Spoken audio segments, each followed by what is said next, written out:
Welcome to Parsimony, your all-in-one business management solution.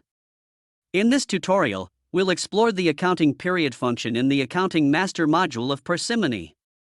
By the end of this video, you'll have a clear understanding of how to set up and manage accounting periods in Parsimony. Let's start by navigating to the Accounting Master module in the Parsimony dashboard.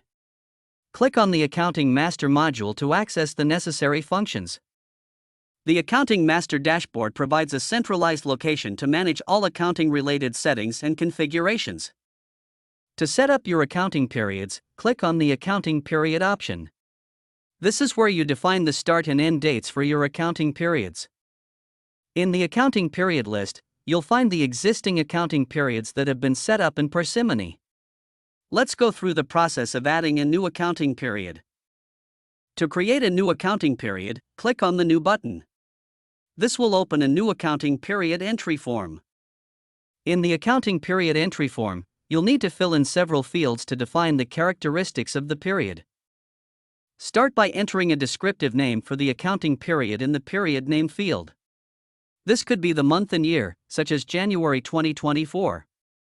Next, select the company for which the accounting period will be used. This associates the period with a specific company in your Parsimony instance. Specify the start and end dates for the accounting period by selecting the appropriate dates in the From Date and To Date fields.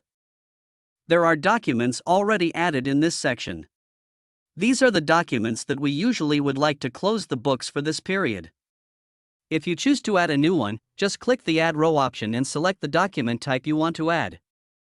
Beside the document types, tick marks the ones you want to close and untick if you wish not to close them in the meantime.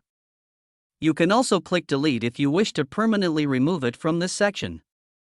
Once you have entered all the necessary information, click on the Save button to save the accounting period. You will now see the newly added accounting period in the list.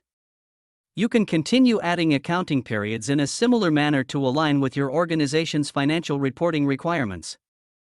If you need to make changes to an existing accounting period, you can click on it and edit. Likewise, if you wish to remove an accounting period, you can use the Delete button. Congratulations! You've successfully set up your accounting periods in the Accounting Master module of Parsimony. Now you can accurately track and report financial data within designated timeframes. Thank you for watching this tutorial.